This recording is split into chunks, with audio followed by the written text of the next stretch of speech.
Pakistan. Was that Healy again? I'm not quite sure. I think Gilchrist came soon after that. It wasn't. That was around the transition era, and he stayed around till about 2007-8 when Yeah. Brad Haddon took over. And Brad Haddon was a fine wicketkeeper and a very brave batter as well. Definitely, very aggressive cricket player. Taylor got a pair here in Karachi, if my memory serves me right, in 1994. And Pakistan won that historical test match. And look at that has been swept and swept well. And Thomas gonna get 4 for that. It's a good shot there.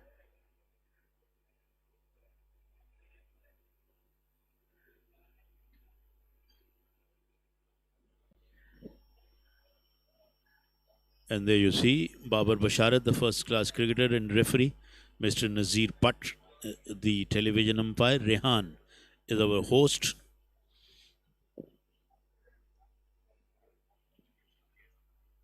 Naim, the licensed officer of Canadian team. Oh, we went to sweep again. It's gone down to fine leg. Let's see if it's got any bat on it. Yeah, it looks like it's off the bat. So I was talking to you about that test match happened at Karachi in 1994 Yes. when Inzimam and Mushtaq took Pakistan to the victory. Yes, well, what happened is that in the second innings, Australia was all over it, and Vakar Yunus triggered a collapse. I remember he bowled Mark Waugh. That was one of the classic images of that test match. That's a lovely shot. That'll go all the way to the deep covers boundary for 4. Very good shot.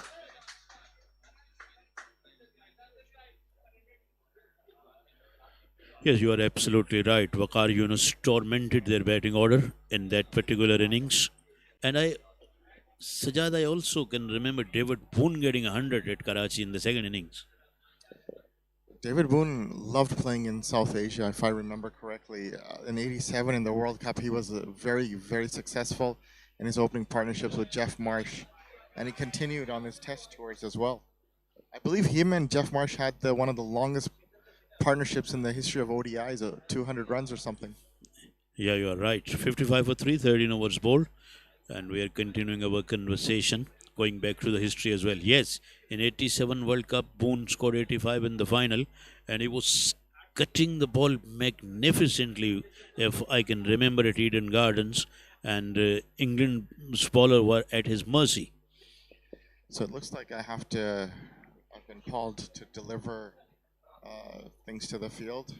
I'm not in the 13 today, but I've been called to support the fielders with the water and stuff. So if you could call me back later. Thank you very much for your precious time, and looking forward to have you back. Thank you, sir. Thank you, Rana Saab. So we have very fruitful conversation with Sajad, the professor.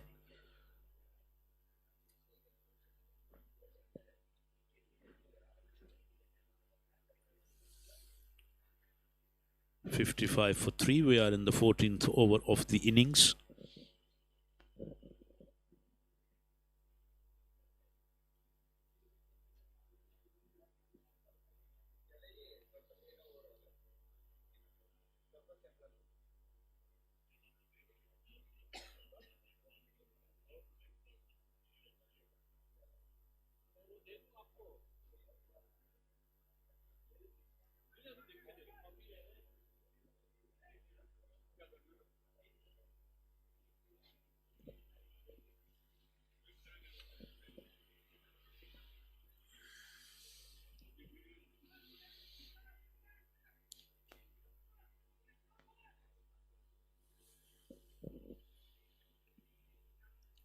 Lawrence and Randy Thomas doing a very good job.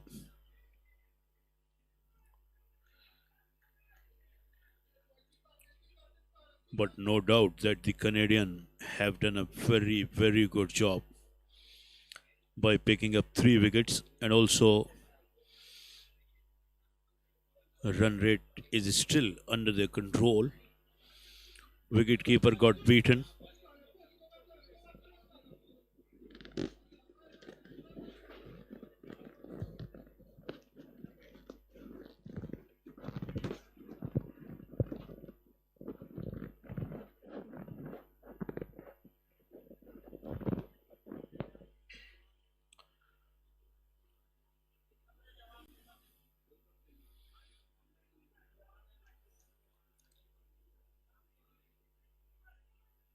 Aftab Kesser, who batted brilliantly well at Southern Club, is bowling and bowling well.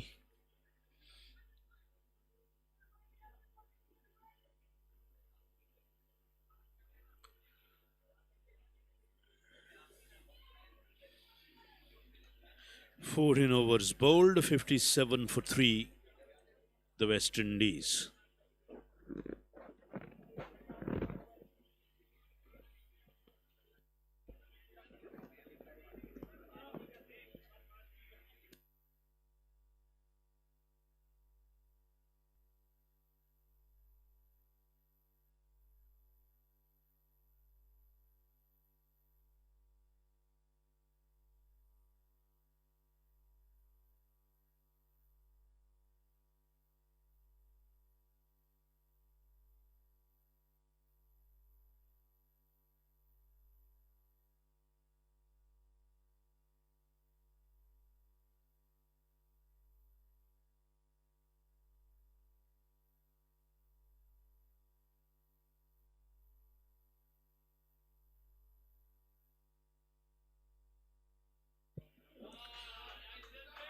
One bounce into the deep backward square leg boundary for 4.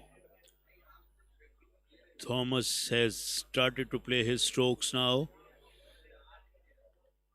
That was hit with some authority. He timed that one beautifully. That was on the leg stump, and he almost bent down a bit.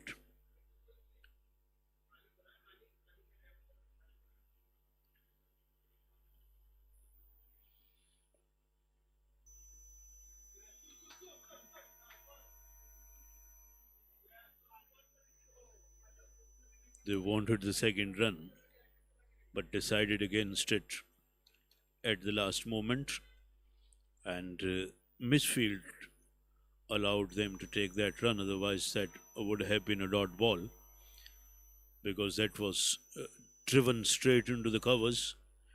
Fielder made a mess with that one.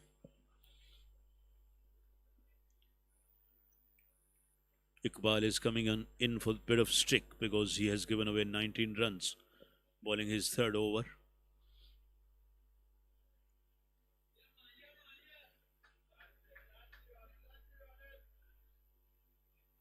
It's been a good over for the batting side. 6 runs already have come in 3 balls.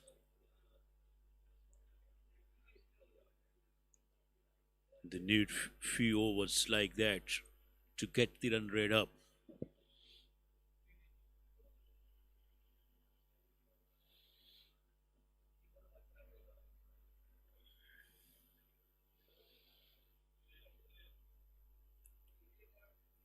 Thomas showing a good technique, looks in good touch.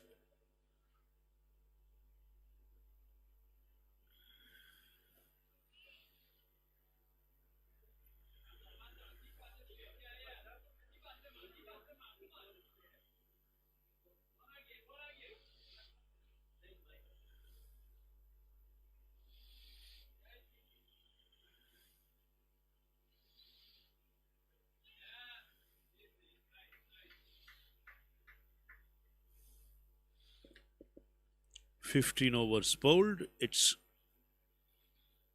64 for 3. And it's time for the drinks.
66 for 3. We are in the 16th over, and I've got Mr. Devi alongside me from West Indies. So, very good morning and welcome to the Combox. Good morning, Mr. Rana. How are you doing today? I'm absolutely fine, and you can see that I'm commentating, and commentating with somebody like you is sort of an honor for me as well. We are all human beings and we are all equal in the eyes of God. So I am happy to be sharing this spot with you. One of my colleagues have told me that you're a very good commentator, Mr. K. Asif, who's working at Moin Khan Academy. I think he worked with you. Yes, we had a little stint together, but I think he's being a little bit too, how do you say, well said towards me. I just speak as well as I can speak. You're a very fine speaker. And what about the current situation? 66 for 3, the Windies are at the moment, and we already have had 16 overs. I think Canada is doing well. They've bowled pretty well this morning. I think West Indies have not capitalized on running the singles and the doubles, which would have gotten them in a better position earlier. They are now started to do this with this partnership here with Farnam and Thomas.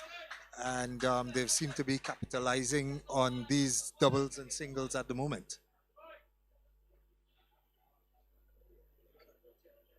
Yes, these two are doing a good job, the Lawrence and Randy Thomas. And as you mentioned, Canada have done a very good job. They have picked up 3 wickets. Also, they kept run rate under a very good check. But these two are looking good, Devi. I think once they can continue creating the opportunities for the singles and the doubles, based on where the score is right now, we should be looking at about 250, 260, which is a competitive target on this wicket. No doubt, you've got a very good bowling lineup. You've got a very good spinners. And last time you played here, you scored 267 and defended very nicely against Australia.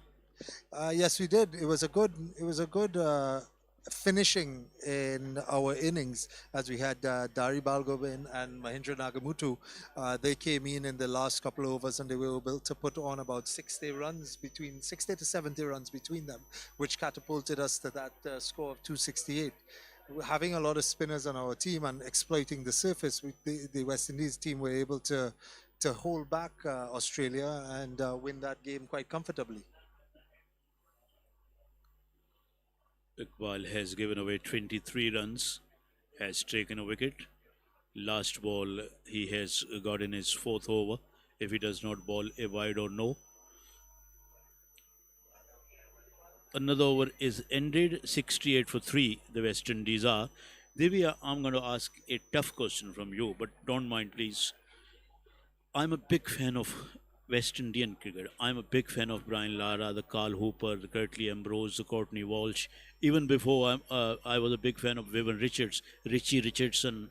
And you've got a very, very rich history producing great cricketers over the years. But you are not playing the 2023 World Cup in India. You didn't qualify, actually. Regretful, so sad. At least it is very regretful and so sad for me. Yes, definitely. It's sad for the entire West Indian community. Having the West Indies team not in the World Cup this hasn't been done in many, many years. We have played very poor cricket, and I'm not going to make any excuses for it. We have played very poor cricket. We have played unintelligent cricket, and that is why we have not gotten a place into the World Cup. Having to qualify for the World Cup is something that West Indies have not had to do in a very long time, much less not being selected to play in the World Cup.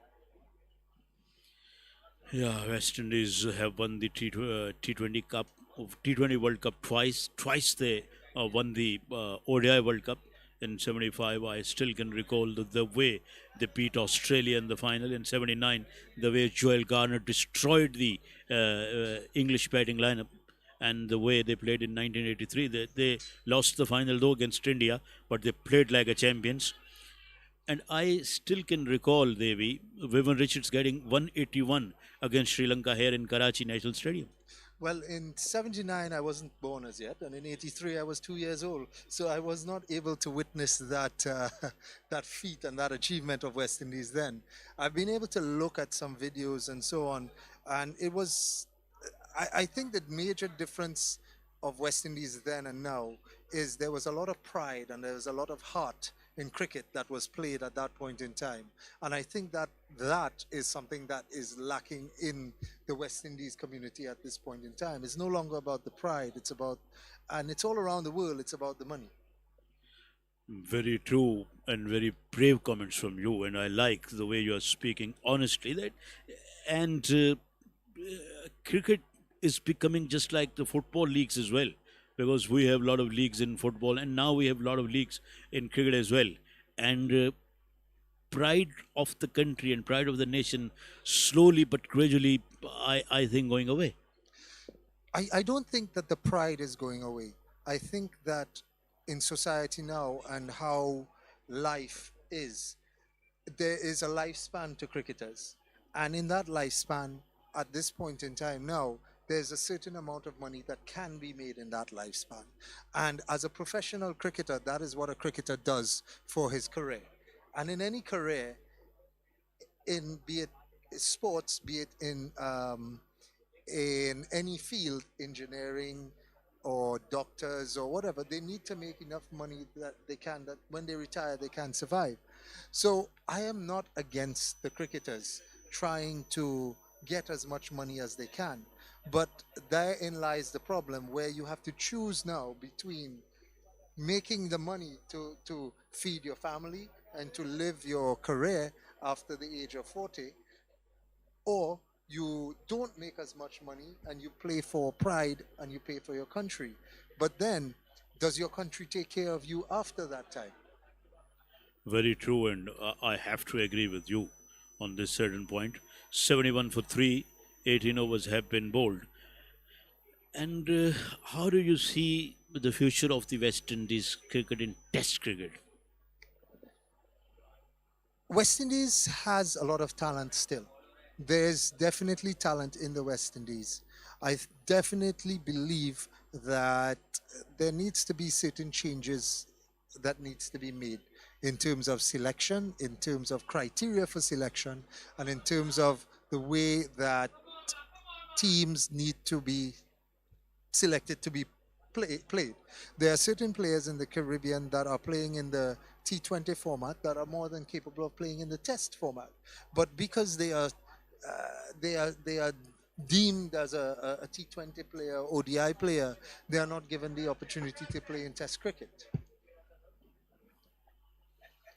Yes, I have watched the players full of talent in West Indies T20 team and West Indies Test team and in West Indies ODI team as well. And some changes must be done over there. They got to pick up right players for the right job, right players for the right format. And as far as talent is concerned, you are absolutely right. They're still full of talent. They're still producing great players.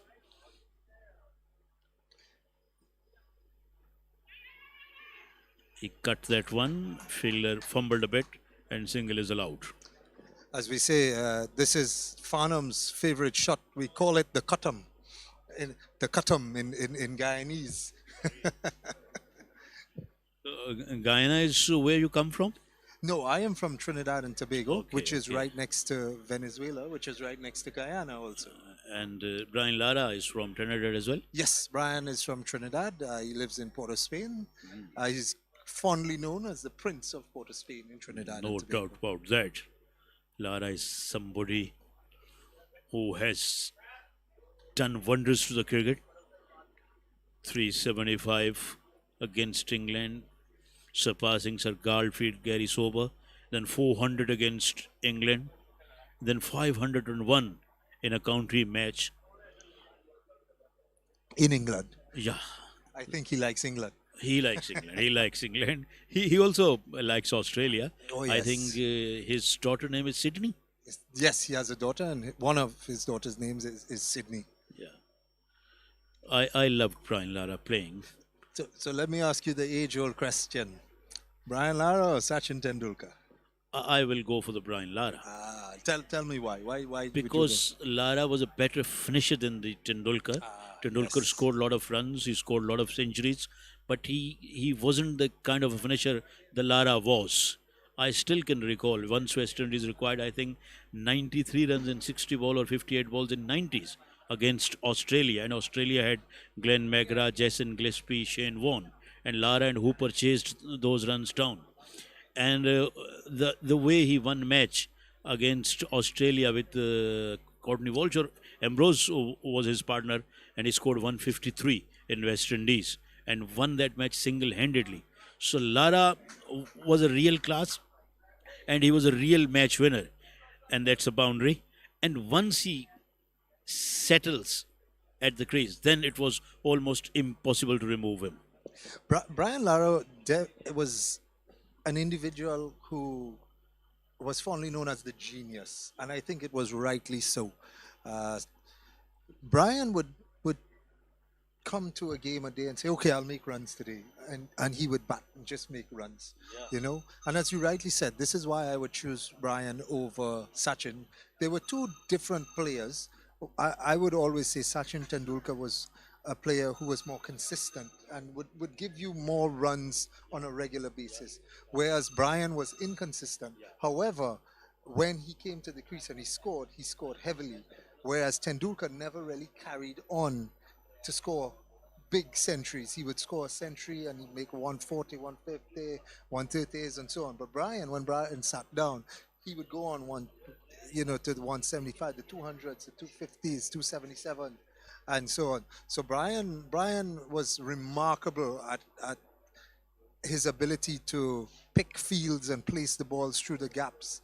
I remember batting in a game with him, and I'm on one end, and we were chatting in the middle after an over was completed, and we were inside. We were inside for a couple overs, and Brian was like, "Davey, what shot do you want to see?" So it's like, "Brian, anything you want to see?" He says, "Okay, the next ball I'm going to face, I'm going to hit this guy over extra cover." It was an off spinner bowling who was turning the ball. Brian just casually just took 2 steps, chipped, boom, straight over extra cover. And this was the brilliance and the genius of this man. Oh, no doubt. That's a tremendous story you are sharing with our viewers. And of course, Brian Lara, one can say he had everything in his arsenal. He had everything in his armory to offer against the good bowlers, and he was equally good against the pacers and the spinners.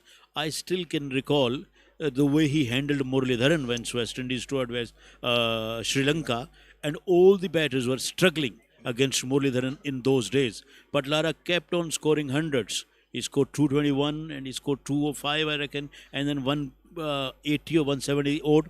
So he was scoring very heavily, and he was a tremendous sweeper of against the spin. Yes, definitely. I believe in that series he had over 600 runs Yeah. before his he hand was, if I remember correctly, he was it that his hand got broken? Yeah. Yes, I'm remembering it now. Yes, his hand got broken. He may have scored 1,000 run in that series if he had continued. He would have. He would have. You are right. And as far as Tendulkar is concerned, his technique was damn good. His stance was beautiful to watch, and he was a wonderful driver, wonderful hooker and puller of the ball, and such a nice person as well. This one is swept away, and they're going to get at least a couple. But only difference which we can make is with Brian Lara. Lara was the real match winner, while Tendulkar wasn't. I have to confess on air. I will say that on any day, cricket is played on the day, and anything can happen. And I would not want to downplay Tendulkar. Tendulkar has a lot of ability and a lot of flair and charisma also too. One of the things also with Tendulkar batted with a heavier bat. Brian batted with a very lighter bat, which allowed him he had a lot of wrist movement where he was able to utilize his wrist and work the ball to anywhere he wanted, where Tendulkar tend to play more straight and had some powerful drives and so on. But on the day, Tendulkar could have taken apart any attack also.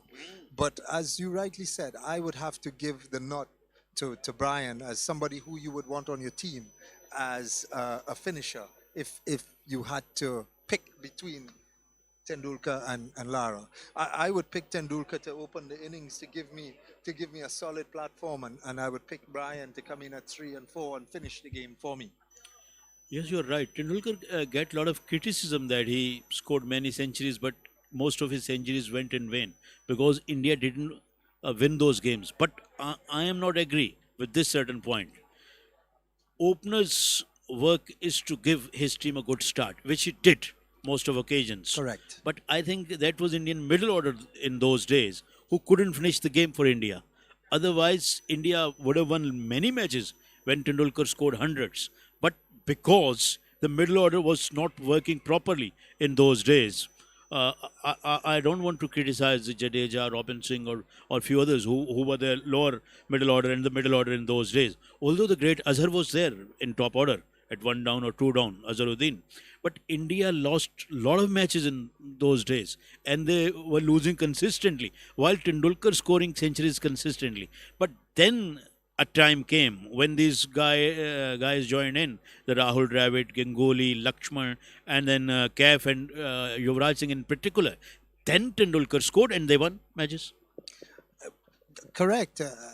You may know more about the Indian history of the cricket than myself, but definitely I would say, if you have a top order batsman laying the platform and the foundation for you, the middle order batsman and even the tail enders to come in and have a flourish at the end, you should be putting up big scores. You should be winning games because the foundation is there. And as you rightly said, when you have the likes of Rahul Dravid, VVS Lakshman, Robin Singh, some of the older players that you have, Mohammad Azharuddin, when you look at those guys, you expect that they will carry on and continue because the foundation is already there.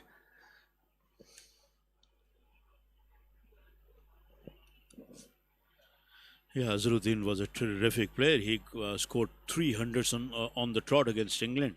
He scored a century in his debut test match. He scored a century in his second test match. Then he scored a century in his third test match. And I still can recall scoring a century in test matches in 74 balls. And then smacking another century against South Africa in 82 balls in a test match. So Azhar was a fantastic player and great wrist worker. And then, of course, we mentioned Lakshman, Dravid, Ganguly, Kaif, and then suddenly came the Sehwag, who changed the Indian way of playing. He was a brave cricketer, although he didn't have good footwork, but he had great hand and eye coordination, and he scored runs everywhere in the world. And I can say the same thing for Chris Gale. He has no Yeah. no foot movement at all, but dominated and demolished attacks throughout the world and anywhere he went. No doubt. For someone with literally no footwork and just have pure hand-eye coordination, being able to take the attack to bowlers with pure brute strength is also a feat that you have to be gifted with. Just as you're talking about Sehwag. Sehwag definitely changed the way India played by the way he came and his aggressive approach to opening the batting. And then we had, correct me if I'm wrong, who was it from Sri Lanka that started the aggressive opening attack? It Jaya was Surya and Jayas- Kalavatarna. Yes, Jayasuriya more so. Coming in and attacking from ball one and saying in the power play, I'm going to try to get as much as I can. And I believe it was Jayasuriya was the one who started this thought process about, okay, if we have less men outside of the circle, then we need to try to attack and see how much runs we can get, whereas this was not done before. I remember looking at some games long ago when West Indies was in their heyday and when they used to play, was it 8-ball overs or 10-ball overs? And a pass score in a 60 over game would be 250. Yeah. And now, if in a 50 over game, we have scores of 300, close to 400. Yeah, no doubt about that. And England toured Pakistan and scored 506 runs in 90 overs on the first day of a test match. So it has changed a lot over the years. And but I still remember that there was cricketers who used to score very quickly and very aggressively even in those days. Richards got 156 ball in 84-86. I remember the Vivian Richards. And he scored 189 at Trent Bridge against England in 1984 in an ODI game. Again, I think that in those times, those cricketers who played those types of innings were very special. They were the ones who took the chances, and they were the ones who believed in themselves, and they were the ones who just went after the ball. Because in this day and age, you have a lot of cricketers like them now, you know. But back in those days, everyone talks about Viv Richard and his flair and his style and his aggression, the way he came out to bat with chewing his gum with his hat and his shirt open, facing up to Dennis Lilly and Jeff Thompson. Oh, And would stand there and know that he's going to get a barrage of bouncers and just ducks after 1, 2, and then bam, he pulls ones for 6. He pulled one behind square for 4. And, you know, there was nobody at that time that could replicate that from him. yeah, he used to come to the crease with a great swagger, the great Sir Vivian Richards. And I have heard a lot of stories about him from the mouth of Jonathan Agnew, the test match special commentator in England, who he works for BBC and also played for England. He he tells many stories about the great Vivian Richards. 22 overs, bowled 91 for 3. I think we've been reminiscing so much on other cricket that we have not been paying too much attention to this game. 91 for 3, Lawrence Farnam on 23, Randy Thomas on 32. Just as I was saying before, you know, they are rotating the strike. 91, 92, 91, I believe, in 22 overs. A bit behind. I believe that West Indies should have been probably about 120, 130 at this current stage, which would have been about 6 runs and over. But they're doing well. They were 38 after 12 overs. So 10 overs, they've put on about 60 runs or just about 59 runs. So they're rotating the strike and they're getting the singles quite efficiently and effectively now. Let's hope that they can continue this moving on. So at, 30, 35 overs should be about 160, 170, somewhere around there, and then at the last 10 overs they can push to try to get that 250, 260 range. Yes, these two are doing a good job now, and as you mentioned, last 10 overs gave them about 60 runs. It means they are scoring at an average of 6 per over, which is fairly good, and they can accelerate a little more in the upcoming overs, because both have got their eyes in now, and they already have developed a very good partnership for the 4th wicket stand. Badr is bowling, who took 4 for at Southern Club, and this one is edged, and it will fetch them at least a single. Yes, they are quite content with a single. It's getting a little bit hotter, so I'm sure that these batsmen are getting a little bit drained running these singles. As you can see, Farnam is stretching his legs, his hamstrings out.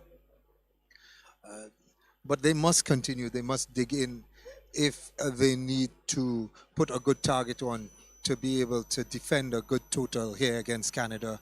Being third on the table, they would want to win this game and possibly end up at second place.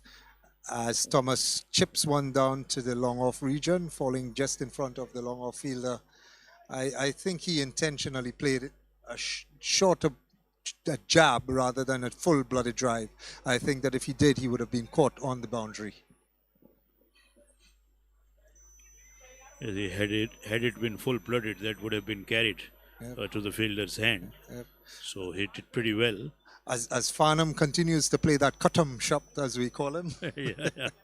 And you have increased my knowledge about terminology of cut shot. Now I will go on to use cut-em. well, you can only use cut-em if it's a Guyanese player. Yeah. If,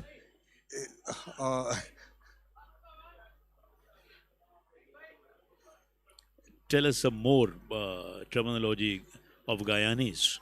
Well, we made up that terminology on the tour here for him Okay. because he has scored almost all his runs in that position, playing that exact same shot. Okay. Okay. So you may brand him as cutting player. Yes, so in Guyana, they they say they're going to. I forget exactly how they were describing it. Um, get 'em or pick 'em, meaning to pick up or Okay. Okay. something like Okay. that.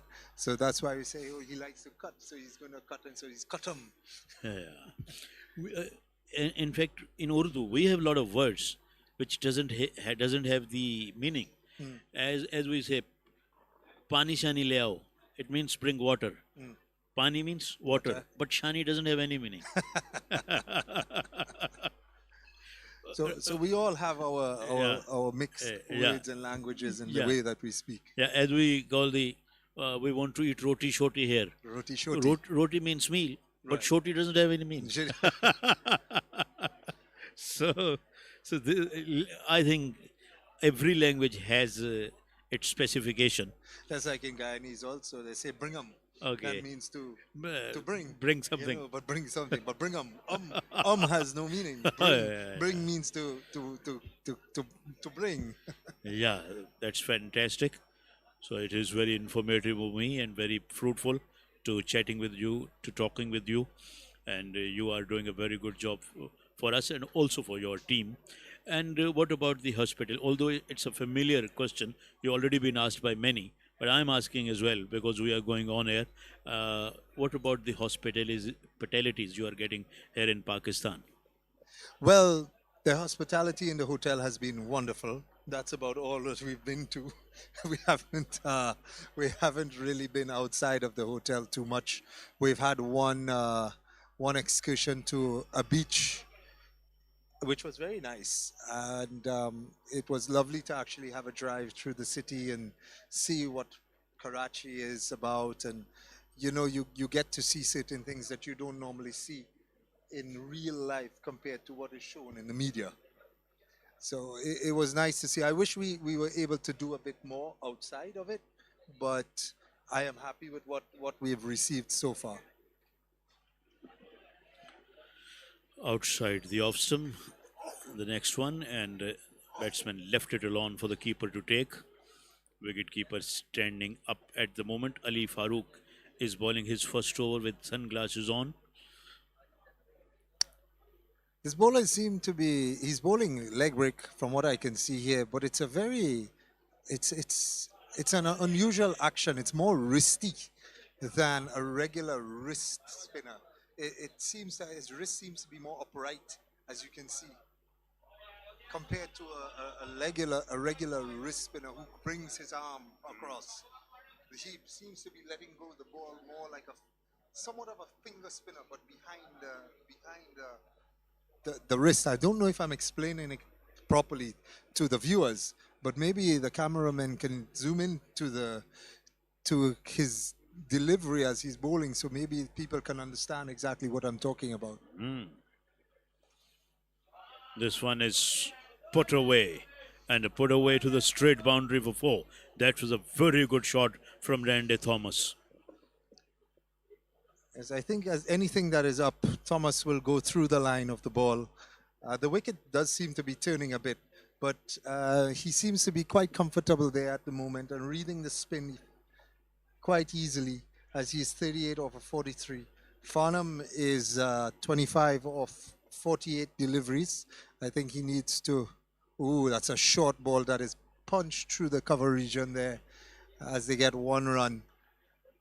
Cover fielder picking up quite easily and getting it back to the bowler quickly. 24 overs have been bowled, 104 for 3. The West Indies, they won the toss and elected to bat first. Surface looks pretty good. It looks full of runs. It doesn't have any grass or green tinges on it. And conditions are very hot. This is a fact. And this is over 40s Global Cup. And I've got Mr. Devi from the West Indies sharing the mic with us. And there you see the buildings, and there you see the scorecard. These two are doing a good job. Thomas is playing with 39 and Lawrence is playing with 25. Although Lawrence has faced more number of balls, but I think now he has got his eyes in and he can compensate if he played some dot balls. I think at that point in time when he came in, having to rebuild the innings, losing 3 wickets quite quickly for no set of runs on the board, it is what was needed at that point in time. We have a partnership of 68 between Lawrence and Thomas, which is a good rebuilding for the middle order here that the West Indies is going through. Yes, no doubt they have redeemed themselves back. This partnership of 69 runs took them 85 balls. So their scoring rate is not bad at all. Well, they need to continue at this rate if they need to get to the 250 range. They cannot lose a wicket here right now. They just need to continue the way they are going and rotating the strike. And It's well, a drop catch, I reckon. That was hit straight back at the bowler. But I think Padar could not quite hang on to that one. Yeah. But that was hit fairly hard. and as we say, commentators curse. As soon as you say something, something else happens. This one is cut away. A cutum again from Lawrence is the one who's known for his cutum. There you go. You're learning the terminology. Yeah, one has to be a quick learner.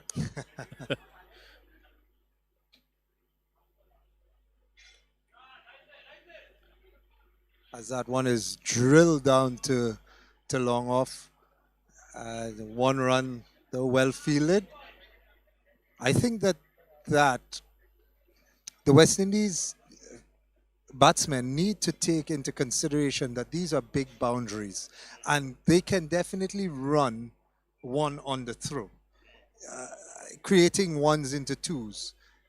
And they need to be cognizant of that in order to be able to try to up the scoring rate. There are a lot of twos on the boundary, especially long on, long off, mid wicket, and especially on the deep extra cover region as we are playing on the furthest pitch to the left. So that's 2 runs quite easily. But with the sun being as hot as it is, and these guys being outside there and running a lot of singles, I know it would be taking a toll on their bodies. So the twos might not be easily come by as we are sitting in the cool with about 4 fans blowing on us here. 25 overs have been sent down. 107 for 3, the West Indies. Yes, certainly we have bigger grounds here rather than the small grounds. What do you think of this over 40 Global Cup initiative that's being held here in Pakistan? I think it's a tremendous initiative taken by the Pakistan Veteran Cricket Association, and you can see that 7 other nations apart from Pakistan playing in this over 40s Global Cup. And according to my knowledge, I think 20 countries are playing over 40s cricket, and they have their veteran associations, which is good, and they are increasing with every day. And I think it will be very helpful for the veteran cricketers and very helpful for the cricket as well. And I think Pakistan Veteran Cricket Association has taken a big step. And this one is lofted towards the mid wicket. It bounced once before it get over the rope to the boundary for 4. That's a lovely shot there by Farnam, and this is what we were talking about. The longer that he's in there now, he's able to play some more shots as he's seeing the ball. And hopefully he can continue in that fashion and up his total and the team total. With what you're continuing with what you said, I believe that once this tournament is completed as successfully as it has been so far, Yeah. I believe that in a year or two when the next Global World Cup is being held, that there will be increased amount of participation by teams because they would have seen how amazing this tournament was, the hospitality that has taken place for the teams, the commentary, the coverage. You took the words out of my mouth. The coverage that has been taken place, and I think that everybody would want to be a part of this in the next edition of this Global Over 40 Cup. Absolutely right. And yesterday were talking to the Mr. Fawad Ajaz Khan, the chairman of Pakistan Veteran Association, and And this one that's is going down towards the boundary as well, and the third boundary in a row. Farnam now is going after the bowling, and he has started to farm the bowling. Look at that one again. I think anything now on his leg stump, as he realizes that there's nobody behind square, he's going to try to take advantage of that. And as we've seen, he's hit 3 boundaries behind square in the last 3 balls. Now, this is very poor bowling by Farouk, in that he has nobody behind square, but he is continuously bowling on the line of the leg stump.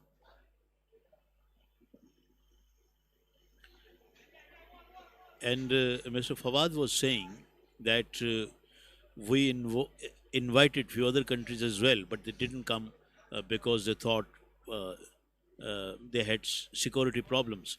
But now, once they are watching this whole coverage, they're watching this entire tournament, they are regretting that why didn't they opt to come Pakistan. So, inshallah, as you said, in next World Cup or over 40s Global Cup, we will see many other teams coming up. I am 100% sure that they are looking at this and regretting not coming and being able to take part in this tournament in the way that it has been structured, in the way that it has been put together, the security that has been given to all the teams, the food, the hospitality, everything that has been done to make sure that this tournament can take place in the way that it should be, and in that cricket should grow and continue to happen here in Pakistan. I honestly believe that there's going to be too many teams that would want to come to the next one. And I hope priority is given to the ones that were here before, to the inaugural one. Indeed, priority should be given to the those who playing the first or inaugural over 40s Global Cup. And we love Caribbean, as you know. Darren Sami is a very familiar and popular figure here in Pakistan. He played in PSLs, and he has a very strong association with Peshawar Zalmi. Yes, yes, I know he's done well. He was a player coach at one point in time for, Yeah, and it. I will be very honest with you. The way that this tournament has been organized here, I don't believe that this would be organized like this in the Caribbean. I don't think that it can be as efficient and as well put together as it is here in the Caribbean. So it's a great initiative, and it's a great way to start something and to grow something big.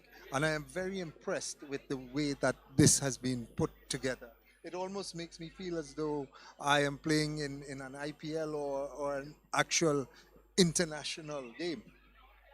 oh, there is a run out chance. Underarm throw was sent, but the bowler could not able to collect that one cleanly. Otherwise, that would have been interesting because the non-striker came halfway down the pitch to take that run, which actually wasn't there. I think Thomas was being a bit exuberant there trying Yeah. to get that run. Farnam would have definitely been run out if that run was supposed to be taken. You're right. And your words will encourage us regarding this tournament. And your words will give us good energy, and that's a good shot. He again played a cutum and got a boundary. Yes, and that one went all the way. So he's beginning to open up a little bit now as Farnham, and that's good for himself and for West Indies, as the score is now 121 for 3. As Badar has not learned as yet. Oh, it's the second time he's played the ball straight back to the bowler, and Badar has stopped a bullet there. That definitely would have been either 2 or 4. That was hit straight back at the bowler, and that was hit with some disdain. Farnam now finding the bowler on his bat.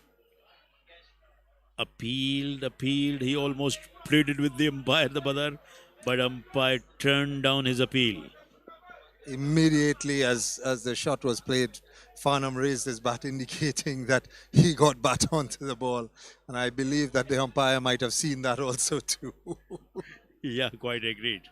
He straight away raised his bat towards the umpire as if he had played it with the bat. And I think he was right on his own right. I reckon there was an edge.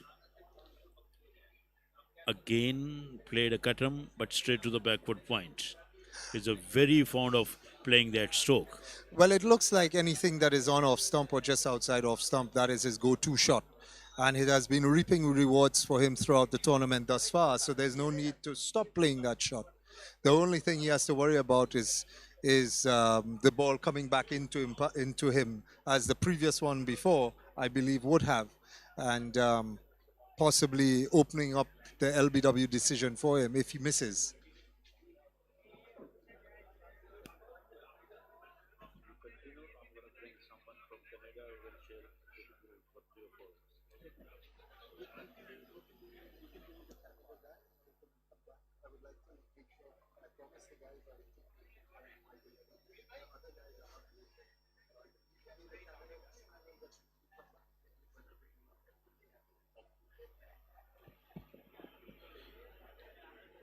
So, Devi, thank you very much for your precious time and looking forward to join you again after 10 or 9 overs. I thank you very much for the opportunity to share this space and time with you. I will now be immortalized on YouTube because of these moments here. I can always go back and listen to myself chat with you and speak to you, even though I'm not actually playing in the game today. So I feel as though I've done something worthwhile being here in Pakistan. So I will keep on taking you on regular basis because you are not playing. So we will take full toll of that. I 100% agree with that, and it will make me feel as though I am part of the game fully. Pleasure. Thank you very much, Devi. Thank you very much, sir. So this is Mrs. Devi, and we'll take him in few overs, and that's a good shot. Thomas has played that one away, and it's gonna go all the way to the boundary for 4. So both batsmen are doing a good job.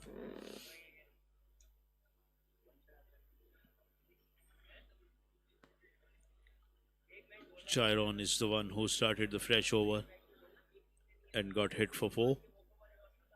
Randy Thomas goes to 46. Total moves up to 129 for 3. We are in the 28th over of the innings.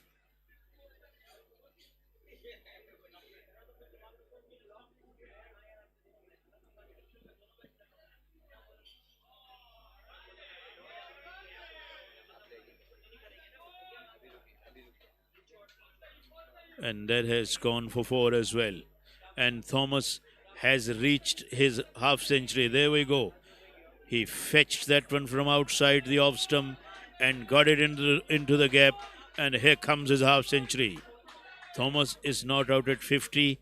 He has faced 52 deliveries, and his partner Lawrence congratulated him.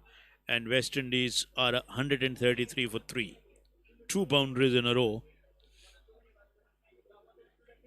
Lawrence is not too far away from his half century. He's on 43, and Thomas already has reached his half century.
Lawrence as his partner doing a good job.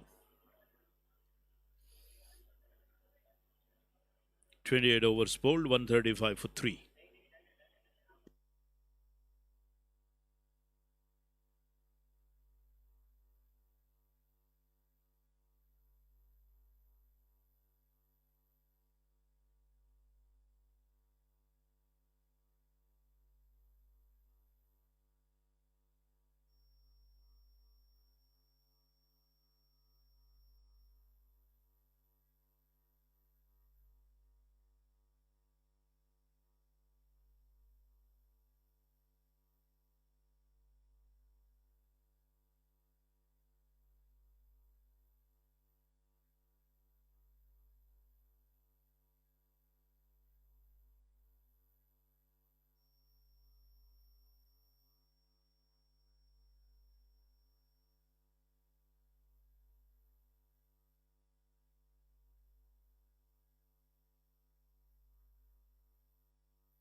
Farnam is playing nicely and smoothly here, and they have taken 3. Now the Farner has gone up to 47. This man is a good striker of the ball, holding the bat and also holding the ball. So he's an all-rounder.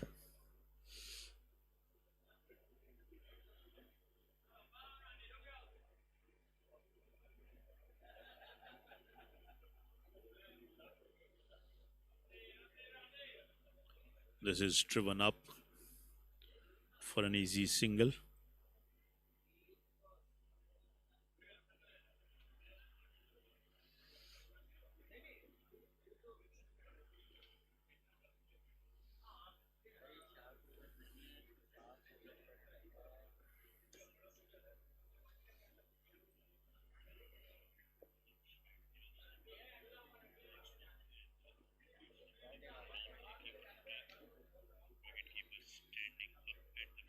He again played a cut-him shot, which I am told by the Devi.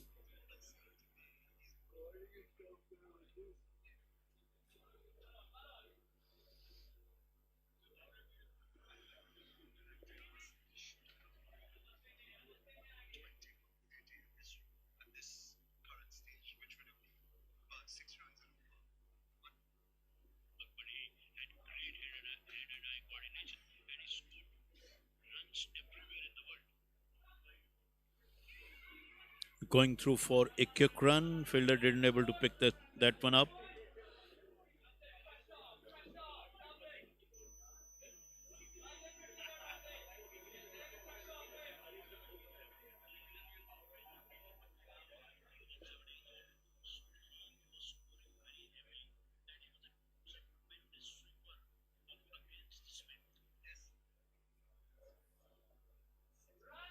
And that's a very good shot.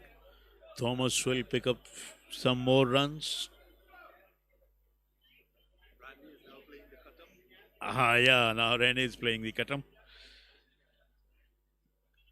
29 overs bowled, 142 for 3.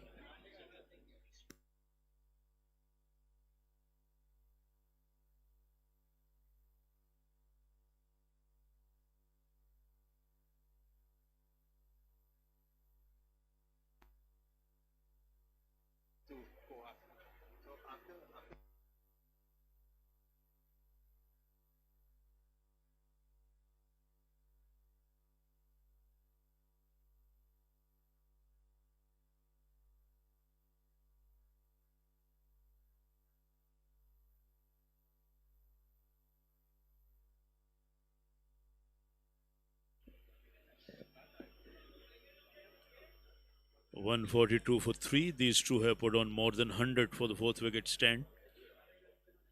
Randy Thomas has already got his half century, 54 of 56 balls. He's almost going runner ball at the moment. Lawrence picking up his strike rate as well, 48 of 66 delivery. Canada started well, but West Indies made a fairly good comeback through this partnership.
Sultan Malik has been brought back onto the bowling attack, who actually started the bowling and has a figure of 16 for none in his 4 over. But now he's operating from the end we are commentating from, while he started his bowling from the South Club Road end. Lawrence is at 48, just too short of what would be a very, very nice half century. He fought hard for those runs, played a lot of cut-ums and played a lot of sweeps and some lofted strokes as well. 6 4s he has struck, 72.73 is his strike rate.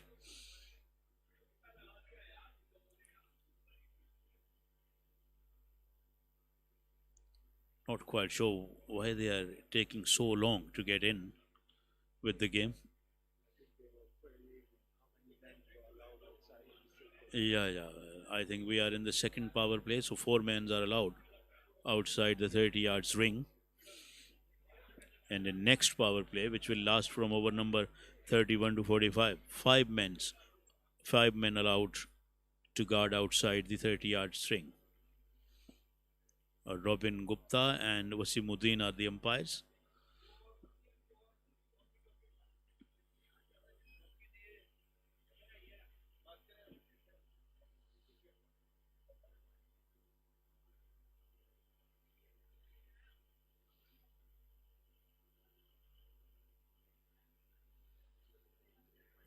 It started off with a wide. After so many deliberations, we saw a ball which was a wide.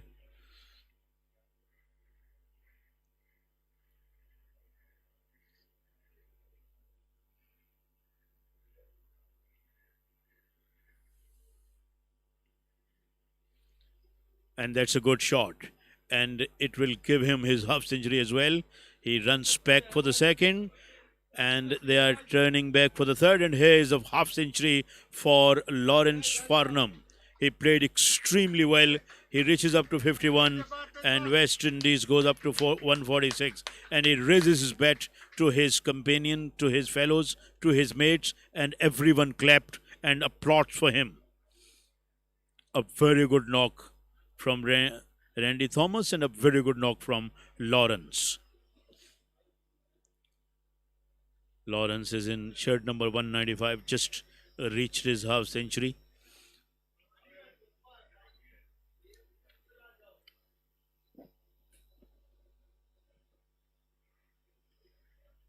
This one is tucked into the leg side.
Oh, that's bold. Sultan Malik has broken this partnership with the beauty. That one hit on the off stump, and Thomas is dismissed. There you see it again. That one struck the middle stump. That one pitched a bit outside the off stump, then came back sharply. So fourth wicket goes down, and Thomas is gone for 55, and it's drinks break as well.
As we're back from the water break here, Lawrence Farnam is on strike, just hitting a boundary there for 4 runs. He's 56 off of 70 balls.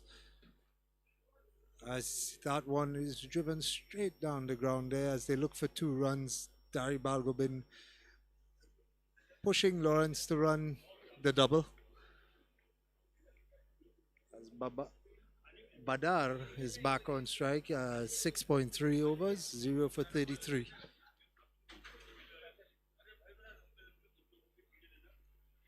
Oh, and that's a lovely shot there by Lawrence as he plays the ball to the deep backward square region.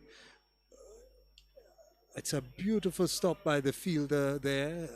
One bounce as the ball almost bounced over his head, and he was able to stop it there and have the return. Lawrence able to run 2 runs.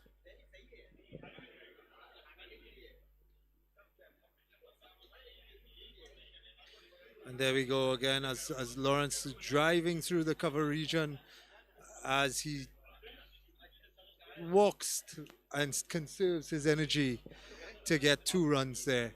It's very hot outside there today, and Lawrence has been batting for almost an hour and a half now. It has taken its toll on him. He was being stretched out by the physio in the last over as he plays his infamous cut-em shot there for 1 run behind backward point. As the score now moves on to 159 for 4 at the end of the 31st over. And I'm now joined by Farouk Siddiqui, the media manager from the Canadian team. How are you, Farouk, this afternoon? I am good, depending on the game going on. So far so good. Canada is trying hard and will be back in the game soon. What do you think a past score would be, seeing that the score is 159 for 4? It's now the 31st over. We have 14 overs to go again. Yes, the next 5 overs will be very critical. That's as I always see it. So if Canada jump back and takes a couple of wickets, Canada can restrict West Indies for around 225, around that. But if West Indies take a little bit aggressive approach and don't lose too many wickets, they can go up to 250. That's what I say. The pitch is beautiful. The ground is really fast. That was my initial take. I think that if they continued from where they started to rebuild the innings, I estimated them to be around 270, 280 if they had continued, if they can continue, knowing the firepower that they have at the back end. Yes, the last wicket partnership was about 119 runs partnership between the 2 batsmen in about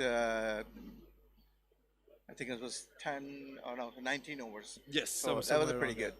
Yes, it was a good rebuilding period there by West Indies between Randy Thomas and Lawrence Farnam. Randy Thomas making his 50 and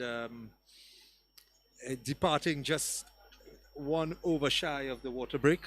Yes. As we now have Dari Balgobin facing up to Malik, who has bowled 5.1 overs, 1 for 23. Yes. Sultan Malik bowl, but the batsmen are playing, very with their, the nerve, very calm nerves. They're picking up singles very nicely. In this heat, as for the Canadians, it's very extremely hot weather. Well, for the West Indians also, this is hotter than what we have back in the Caribbean also. So we both are feeling the Yes. pressure of the sun. Yes, but it's a good cricket going on from both sides. As Farnham plays through the cover region, it looks like an easy 2 runs, and as the ball trickles to the boundary for 4. It's a very good shot. He picked up the cover area, good boundary. As Farnham now moves on to 64 off of 75 balls. So our scoring app is suggesting, like, if they keep going with the same score rate right now, they'll do about 236 runs. Oh, 236. Okay. 236. All right. Well, I would expect if this partnership continues, knowing the West Indies and what they have in the back end, Yeah. I would say 250, 260. Yes. The wicket gave it a pretty good boost to Canadian side, and they're trying to regroup. And let's see how it goes. I think the fast bowler took the wicket, but the spinners come back and they will bowl a couple of overs.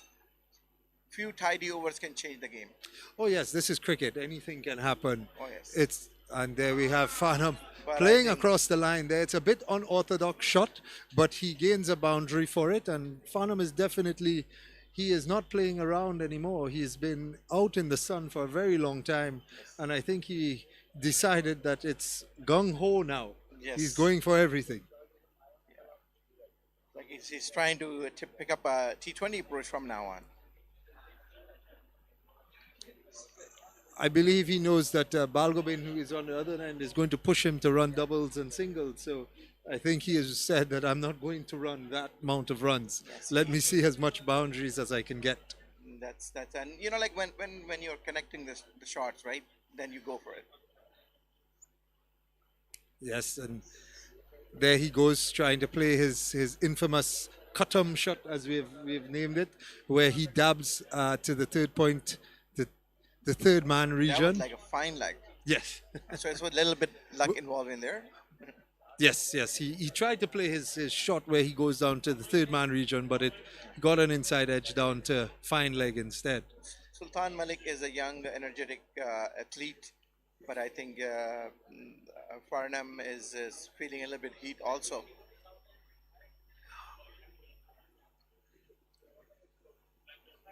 As you can see, Farnam is becoming a bit agricultural there, playing across the line. Yes, so last one he's tried to do a heave, but it missed it. Let's see. So after 32 overs, 171 for 4. Lawrence Farnam is playing on 74, and Dari Balgobin Yep. is on 1. Sultan Malik has bowled 6 overs, 1 for 34. It's a beautiful view of Pearl Continental Hotel where all the teams are staying.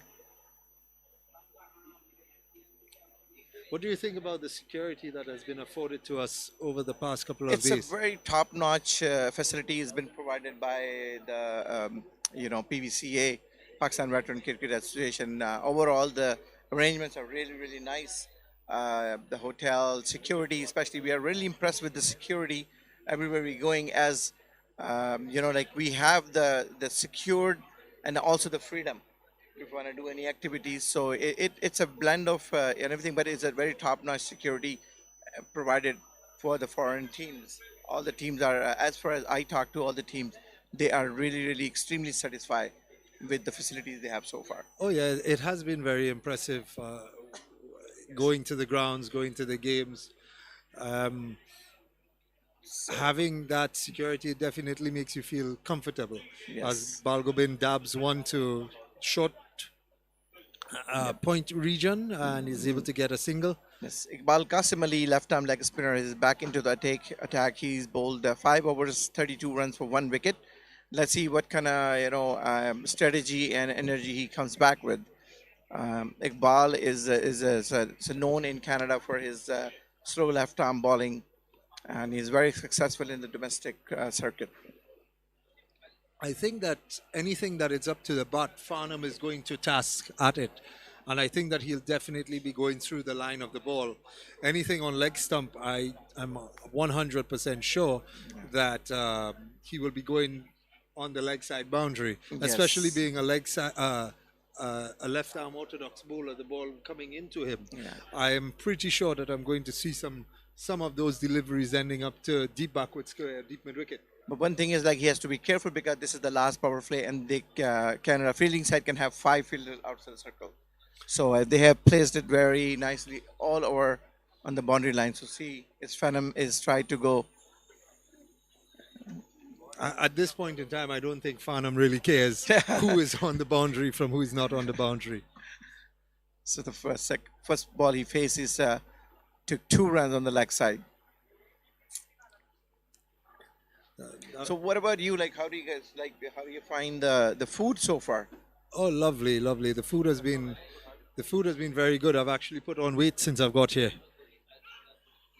As Farnam plays going across the line, uh, Huge appeal by the bowler. umpire signals leg by. Signals the ball is going down the leg side. Yes. As I said, I don't think Farnham really cares where the ball is pitches. He's going to go leg side. So everybody talks about the batsmen and the fielders who get tired and the heat and everything, but the umpires, right? They don't have a substitute. They have to stay No, in the yes. field for all the time. Agreed.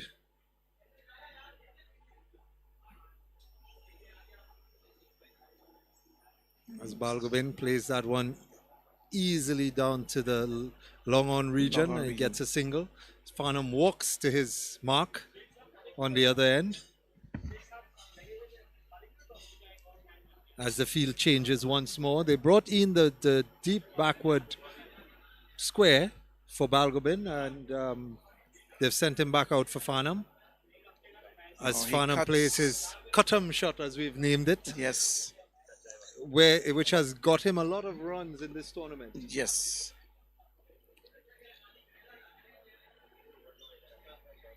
So what's your favorite Pakistani food, Devi?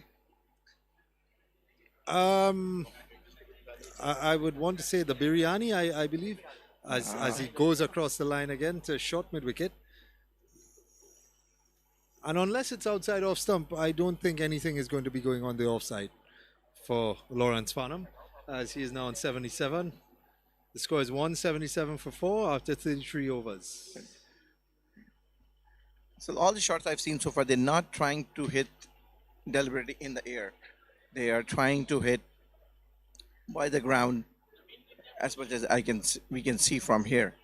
Well, I'm not sure that they're getting the deliveries where they can get under the ball to get the elevation that's required to hit aerial. I think that they are playing each ball on its merit, and each ball that they get, they're just playing along the ground in order to get the singles and the doubles. As it's very hot outside there, they're trying to also conserve their energy until probably the last, I would say, 8 overs before Yes. they start to tee off. Yes, Karachi Gymkhana is it's one of the very old and prestigious grounds of Karachi. You're educating me on some history here. I am from Karachi. I was born in the Ah. city. Then I moved to Canada a long time ago. So this coming back here now. What is it like for you? It is always, such feeling like, coming back to your original home or something like that. Have you been back before? Or is this Oh, many times. Oh, many times. I come very regularly. I also come to cover PSL. Oh, very good. As Farnham again plays a shot that goes on the leg side behind square for 4 runs. I think this ball was just on middle stump as he pulls out the other favorite shot of his, which is the sweep. Yes. He's not letting go any opportunity where he can score some runs. Exactly. I think that ball was more on off stump as we see in the replay there. It was very well taken and played behind square. Yes. And when you're in a good neck and the luck is on your side, so wherever you hit, everything is touched to gold. And he goes again for the same shot and he gets the same result. 4 runs it's like deep exact backward square. replica of the previous shot. I think he middled that one a little bit better though. Yes. I think the ball was also on the little bit on Yes, the leg that one side. drifted a little more to the leg. Kasser is a very seasoned player. He's one of the senior players in the Canadian side and is a very experienced bowler and batsman. But I think you miss a mark a little bit. And on this level of international cricket, if you miss a mark for a little bit, you will be getting punished for that. And huge Oh, appeal. a huge appeal there again, and it's given leg buys there. Yes. Farnham is living a dangerous life there. Yes, but Oh, Baz it's is going not down impressed. as you can see in the replay there. Very good decision by the umpire. But I think the Canadian team is thinking otherwise. Yeah. Technology we have in front of us. as Balgobin is now on strike. He's been very quiet, 3 or 5 balls. How do you I- like the tea in Pakistan? Is that any different than in West Indies? Well, West Indies, we get all our tea from everywhere else in the world. We do not produce tea of any kind. So, and me being a tea drinker, I'm liking the tea that they have here. Especially, I drank. Oh, not sure what happened there. It looks like Balgobin. it could be a Mrs. Stumping. Oh, Balgobin was beaten Yes. as the ball was played away, moved away from him, trying to Tipal, open. Danadar, Chai, And as we're talking about tea, we have the Tapal Dinda. Danidar. Danidar. It means very small pieces. Okay. Danidar. It's a very lovely tea. I love the lemon tea that they have. It tasted really nice. Did you try with the honey a little bit? No, well, I don't know. I drank whatever they Try gave with me. a little bit honey. It's very good for soothing for your throat. For my throat. Okay.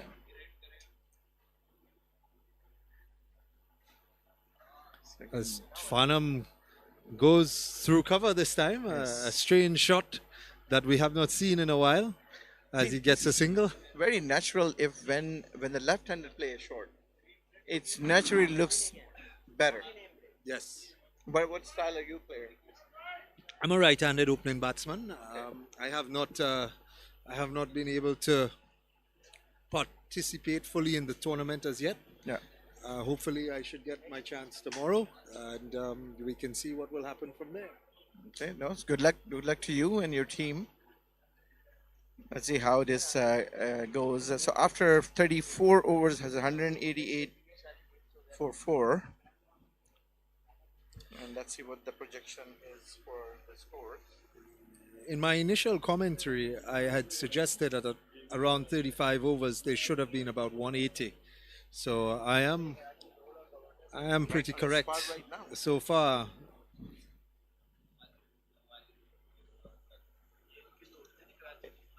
It is a hot day. Yeah, I was talking about the ground, and this is a very prestigious place. In the very beginning, they did not allow any outside or visiting team to play here. It was exclusively for the member of the Gymkhana, which is like at one time was very elite class, and you can see the roll of honor. They have names for, I'm not sure what they actually. Nasim Al Ghani, I see one of the test cricketers. So they could be the manager of or captain of this Gymkhana side. Salim Yusuf, another name, Pakistani West Indies, keeper batsman. So It's just like Queen's Park Oval in Trinidad, where it's only for members only, yes. and only they would allow maybe some international teams that come in to play a game or two. Yes. So Iqbal Qasim Ali back, and it's cut very nice. Katam, I need to teach you. This is when we talk about Farnam playing that shot. Yeah. It's called a katam. Katam, okay. Katam. It's a mixture between Guyanese and English. Okay. Yeah, today whatever is touching is turning into gold. Yes, as he's on 88 now from 88 deliveries. So what kind of celebration you guys will have if he scores 100 and what's going to happen tonight? Well, if we were in Trinidad or any part of the Caribbean, he would have to. There he goes again, behind square for a single. Yeah, but they have a sweeper now. Yes, but if we were in the Caribbean, he would have to be buying the drinks tonight. Or he can do the same here. Well, I'm not sure what kind of drinks he'll be able to buy here, but Maybe lassi, let's see. Yeah. As Balgobin, who has been known to be an aggressor of the ball, he's quite quiet as he's giving Farnam the opportunity to get as much of the strike as possible, as he's 12 away from those wonderful 3 figures. Oh, as I said that, Balgobin plays a lofted.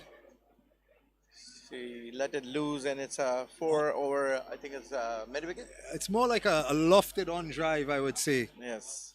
He's a pretty tall fellow. Yes, yes, he is. He is. He has a good reach to the ball. He hits the ball clean, strikes the ball properly. He's a proper batsman. But he likes to come in at later stages of a game where he can express himself. Oh, as that one is hit over the extra cover region. Oh, I thought it went a little bit further than that, but long off was able to run around and get it. So projected score right now after this around this over is like 256 runs. 256. If they keep going on, but they have wickets. West Indies have wickets in hand, so they can go for like some fireworks. But again, it all depends on partnerships. If this partnership can continue for a while, and Farnam can get to those three figures, I definitely think that Balgobin would then take over.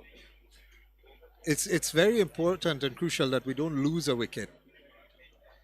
This is a very like it's a very beautiful wicket to bat on. So I think whatever the bowlers are doing, but the Canadian batsmen are like very eagerly batting, waiting for their turn to bat. And Canadian side has some very decent batsmen, and they have a capability of reaching or acquiring any target. They will see unset by the West Indies. So it'll be a good contest today. Well, again, the score is 199 for 4 after 35 overs. Iqbal, 1 for Qasim Ali. 47. 1 for 47. Yep. Definitely, it's a good batting track, and once there is good batting and batsmen put their heads down, I think that any score that is posted here, it is not impossible to get. Yes. It's a very good wicket, and then track and outfield are really, really fast. So Ayaz Ali has been, is replaced Kaisar Aftab, right arm medium pace bowler. And I would say it's from the Gymkhana end.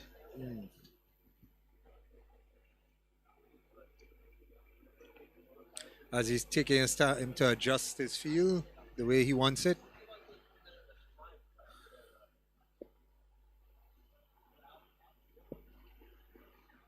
I always wonder why the bowlers like to bowl round the wicket to a left-hand batsman. Well, I guess it's because they get the ball to go across the batsman with the angle. Once I was listening to Wasim Akram, he said the bowler should not change their side depending on who's the batsman. Well, when you have someone like Wasim Akram who can, as we say in the Caribbean, make the ball talk and do what he wants with it, it's it's I can understand why he would say something like that. But for bowlers who can't manipulate the ball and move the ball as he does, they have to try to do what is best for them by creating angles and making things work in their favor. Well, Akram was a bowler. I remember looking at a game and he was bowling to Mervyn Dillon.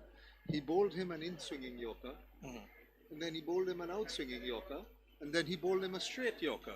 And of course, on the straight one, he bowled him down. And I was amazed at that as a young boy. And I was like, how was that possible? That someone could do so much with the ball? Yeah. Oh, is it caught? Is it? And it's for Farnam again, going across the line of the delivery on the off stump. 90s now. Actually, he's already 90, so... That's that one. Oh, he took that from way outside the line of the off stump, all the way down to... the fielder tried, but he couldn't. It was out of his reach. So he's on 95 of 92 balls. So let's see if it makes it under this over 94? or 94. Oh, and that one, as you rightly said, when The luck is on your side. when luck is on your side, nothing can go wrong.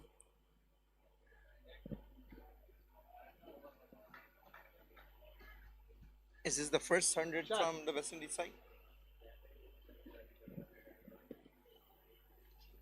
No, we had Narsingh Derdarain scoring 100 in, I believe, the second match. Oh, that's nice. The Canadian side will hope that someone will score their first century in today's game.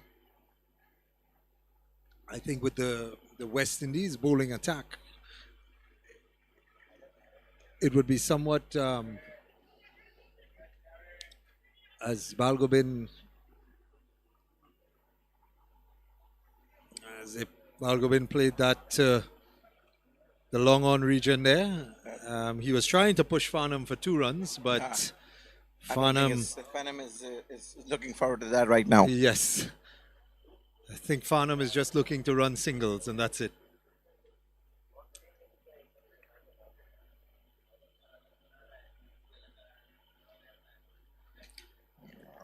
It's a wide ball there by Ali. Yes. That's our technical committee. Maybe it's a third umpire and referee.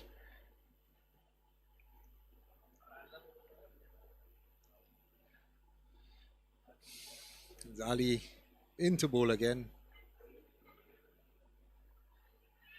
And he bowls a wide-ish delivery outside off somewhere. Farnam fired at it and missed. There was an appeal. I think his bat hitting the ground though. Yes. The end result is that he's not out on 95. Yes.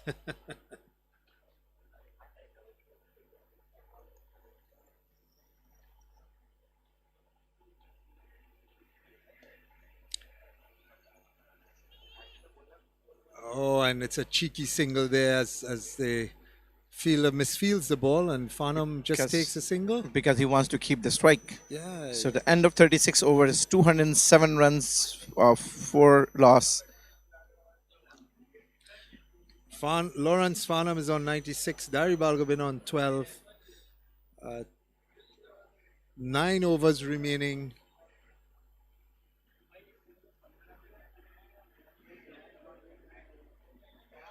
It will be an interesting.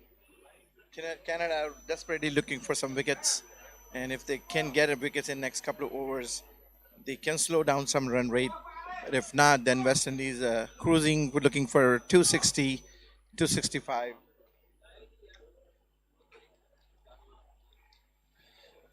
So Iqbal Qasim Ali is back in attack. He has bowled 7 overs so far, 1 for 47. 2 more overs to go. It'll be a good contest. It will be. It will be. As I said before, I hope Farnam can take his time and. Oh, well fielded. Well He fielded. did his there. favorite sweep shot. He gets a single as he creeps on to 96, 97.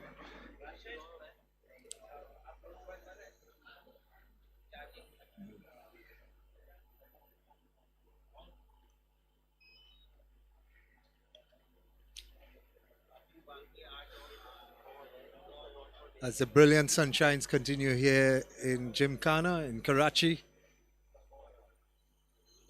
As we have Balgobin pressing the ball through extra cover there for 4 runs. Good shot from It's a Balgobin. lovely shot there by Dari Balgobin.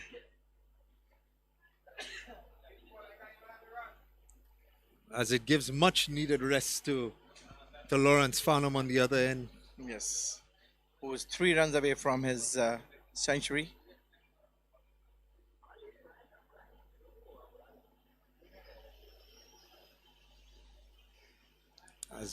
As Balgobin works the ball to the short mid-wicket region and Farnam walks the single, conserving as much energy as he can to deal with this remaining last 8.5 overs.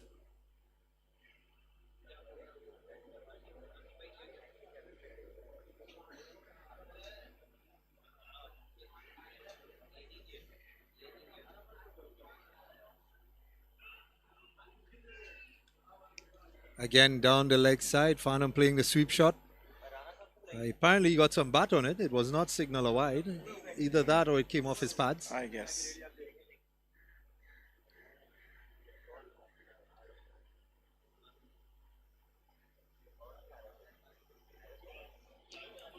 And he continues. And this one might trickle over the boundary as it slowly crosses. And there it is. That's his 100 as Lawrence Farnam raises his bat there. 100 runs for him. He's worked very hard for this. It's a great feeling for any batsman to raise their bat for 100 runs as he embraces Balgobin, and Very it good inning, and looks like he is trying is to retire he's going hurt. to retire. Yes, he was just waiting for the milestone, and he's coming back after it. Seems like, I'm not sure yet, but if he comes back, it was a great inning. He scored. He hit 13 fours, no sixes, so 98 balls, 101. Yes, he has been struggling with his hamstrings and his right knee. No, he's And not. He's just probably dehydrating himself. Not sure. no. He's retired. He's going to retire hurt. Come off there now. Yeah, the new batsman is going in. Narsingh Dernarayan comes in. They say you retire when you're on the top.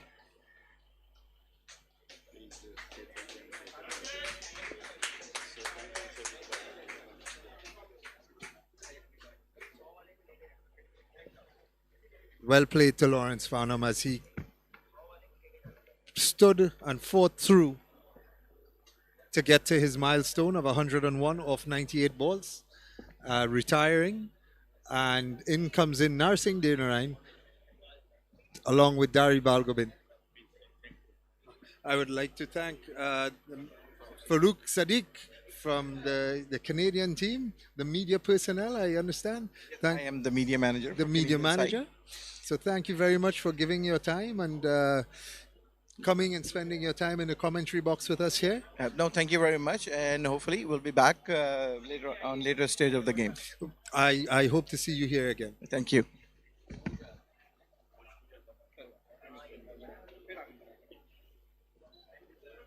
As we welcome back Mr. Hussain. Thank you very much, Mr. Devi. And there you see some terrific shot of drone camera. Our production team is working really hard, and they are showing you every picture, every nook and every corner of the ground. And there you see the flags blowing across. Wind is taking them. It means wind is blowing today at least. Yes, there is some breeze on the ground today compared to the first game we played. I felt as though I was in an oven the first time. Yeah, it was closed on that day. Breeze wasn't blowing at all, but today we can see flags are being tucked by the wind. Beautiful ground of Karachi Gymkhana, and Mr. Nabil producing it with some great zeal and with some great passion. Our camera person still under the sun and still working really hard. Few are standing on the elevated positions. Yes. 217 for 4 in 37 overs. The run rate is picked up. Definitely. Initially, in our conversations before, I had estimated around 180 when they were batting before at around 35 overs. So, I'm a little bit above par from what I had stated before. But now it lays the foundation, as we were discussing before, for Balgobin and Dernarayan, who has both been in form in the later end of the innings, to come in and really express themselves and try to add as much as they can add to this total. Derry Balgobin is a good striker off the ball. He's also a touch player too, as you can see, where, he's a very smart cricketer where he looks at the fields and he decides whether or not he's going to be aggressive or he's going to touch the ball, depending on where the players are, if they are on the 30-yard or if they are inside the circle. And he has that ability to maneuver and work the ball around accordingly. Narsingh Dernarayan also has the same ability, being a test player for West Indies, highest score of 78, as reflected on his jersey.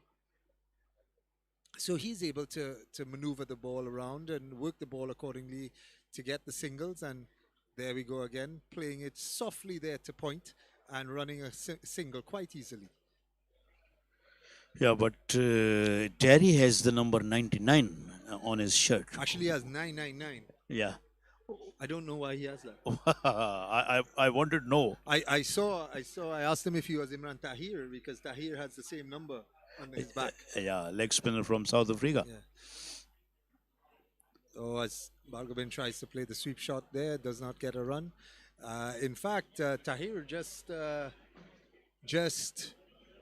captain the Guyana Amazon Warriors, winning the CPL in the West Indies, concluded 2 days ago Oh, he's still going great guns. at 44 years old. 44 years old. He's yeah. the oldest captain to ever win a title. Oh, that's a great news. Yes, in fact, Balgobin smokes that one there for 6 runs over long on.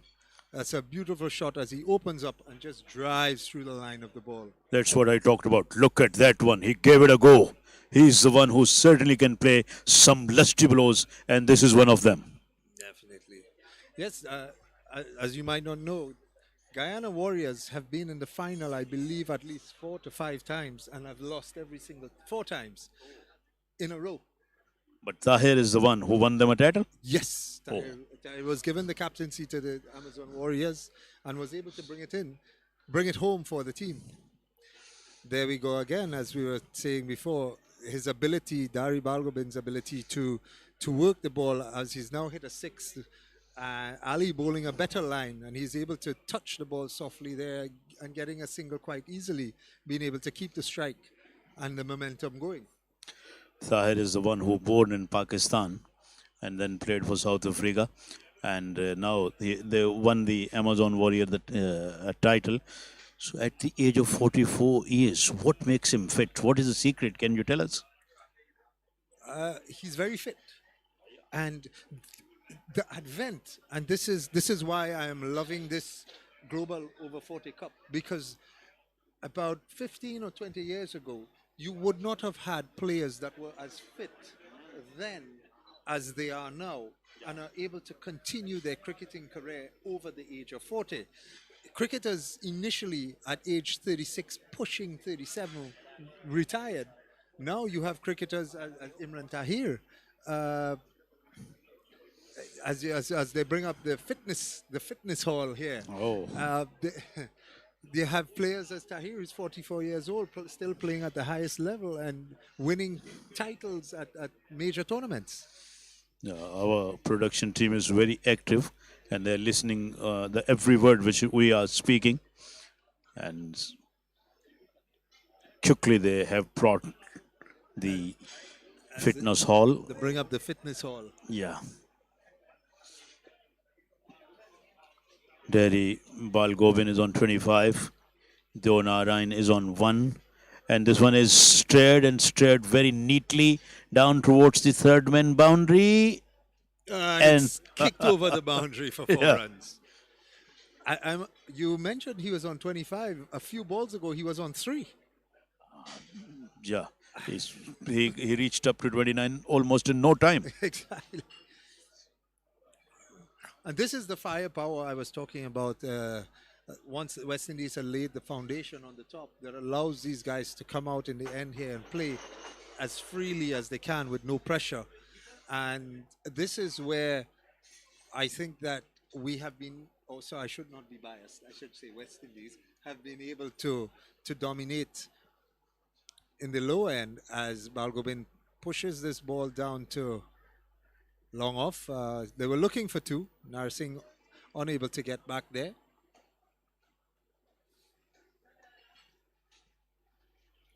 We can see a lot of buildings and a lot of trees around. Beautiful picture off the ground, and also you can see the background. Karachi is a beautiful city, the biggest city of Pakistan, no doubt about that, and the metropolitan one. Narsingh trying to work the ball to the leg side, unable to do so, but still gets a single. And this is the rotation of the strike that we were talking about earlier. Once this can be completed and once this can be done, it allows the West Indies to up their total ever so effortlessly. We've still got at least 39 deliveries left in the innings. With 6 wickets in hand, what are they looking at? What are they aiming? There was talk in the dressing room, 250, 260. So I think they're on their way quite easily to that target. I am hoping that, as Dari tries to play a little cheeky paddle shot there, not getting full contact of it, otherwise it would have gone fine. He would have gotten 2 runs easily at the fine leg boundary had he gotten that shot correct. But so I'm thinking that they are definitely looking at 260, 270 if they can continue in this rate. And, Balgobin not able to pass the fieldsman there, either to the left or the right of him. He would have definitely been able to get a single or two. Look at the beauty shot. 39 overs bowled to 32 for 4. Six overs remaining. 6 is 36. So average 6 runs and over, we are looking at 268. And 267 you already got at this ground. I think probably they are aiming for a few more. I think they would love to score at an average of 10 at least per over from here on. But let's see what will happen. As long as Terry Balgobin is at the wicket, it is very much possible that they can score at least 60 or 70 runs in upcoming 6 overs. Once he stays, it definitely is possible. He in the first game he played, he scored 43 not out off of, I believe, 28 or 30 balls or something like that. So he has the potential to up the scoring. As I said, once it's they continue at minimum 6 runs and over, that's an easy 268. If they can get 10 over, we're looking at closer to 300. Yeah, 314 is the highest score at this ground in this event that was scored by UAE against Nepal, I reckon. As Narsingh plays a lovely shot over the mid-wicket region there for 6 runs. That was a beauty of a shot. Some brutality was there. Look at that. Taken out. Yeah. He fetched that one from outside the off stump and then sent it to the wide mid-wicket boundary for a 6. And there we go. That's the 6 runs in the over already. And with 5 balls to go. to go. So now it is difficult to tell what is going through their mind and what target the West Indies are aiming at. Out he comes and then has driven that away for a single. 7 of the over in 2 balls, and let's see what Derry will come up with.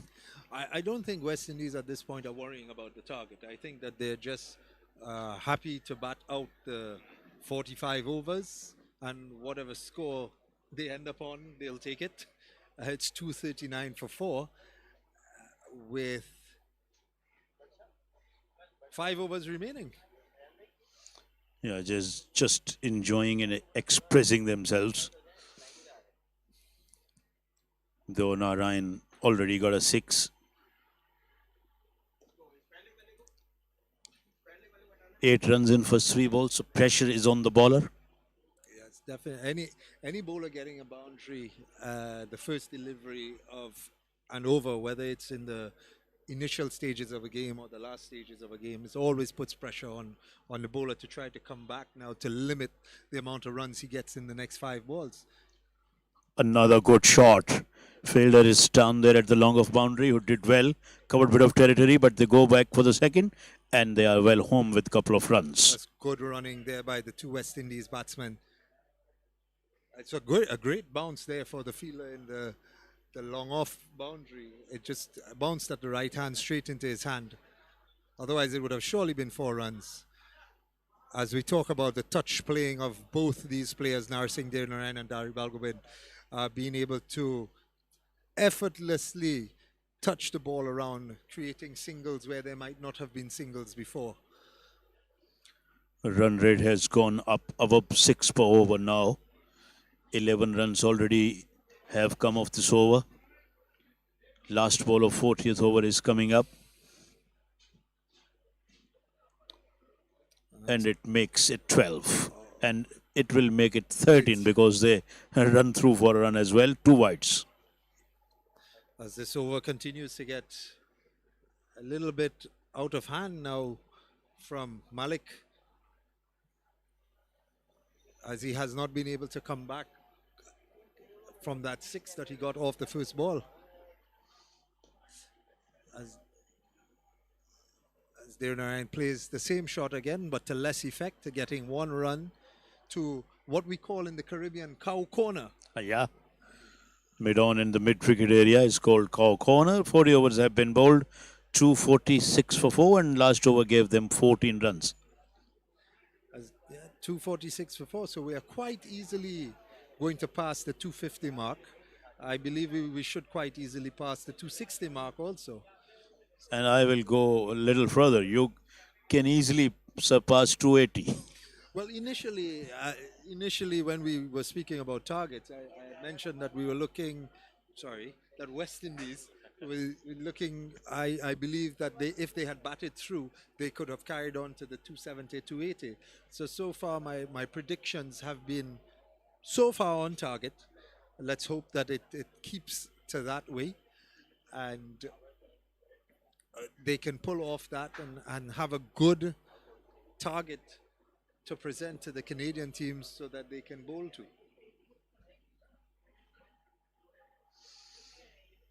Sheikh Nasir Shafiq is going to bowl from the Club Road end. Though Narayan is on 13 after having faced 8 balls. One-handed stroke at the end, but still will get him a single. Well, they're looking for the second. Oh, no, is it going to be as that's good running there by, I have to say, Balgobin initiated that and made Narayan come back for that too. I don't think that he initially wanted 2 runs, but was forced back by Balgobin. Absolutely right. Balgobin forced his captain to take the second run. He comes down the pitch to that one. I definitely know that they're not going to run 2 for that one at all. He doesn't want to take the second run at all, did the Narayan. I think also the left and right hand combination is creating a bit of problems for the Canadian team, where they're not able to settle their lines towards the bowlers properly, and making it a bit more difficult for the Canadian bowlers to line up their balls correctly. That's a hike over the mid-wicket boundary there for 6. That is the best way I can describe that shot from Balgobin. He sit back and backed himself with a massive hit. There you watch it again. He walked across towards his off stump and then really gave it a tonk. That was a magnificent shot. This is the power he possesses.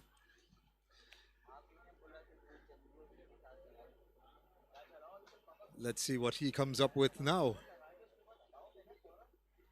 And there he goes again. This one is big. This one goes and goes, and it's out of the ground as Balgobin continues to hit like there is no tomorrow. Even bigger, even better. And it's gone further. Look at that. He absolutely spanked that one out of the park. What a tremendous shot. We are seeing some tremendous hitting from Derry Balgobin. I hope he does not get too carried away now and plays its ball each as he sees it. Oh, and he does. He does. Well played, Derry Balgobin, as he just hit 2 sixes and a beautiful delivery there by Shafiq, a Yorker. And Balgobin able to dig it out there. He dug that one out very well. Another good delivery. Good comeback after having smashed for a couple of 6s. 261 for 4, 41 overs bowled.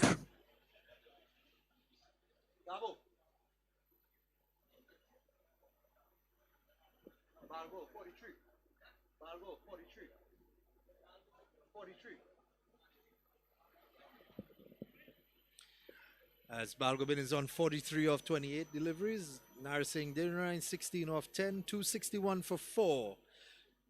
Canada in a bit of trouble here now, trying to finish this innings and try to keep West Indies at bay to some extent. However, it's not seemingly going their way at the moment. 300 is looking well within their grasp, Devi, at the moment.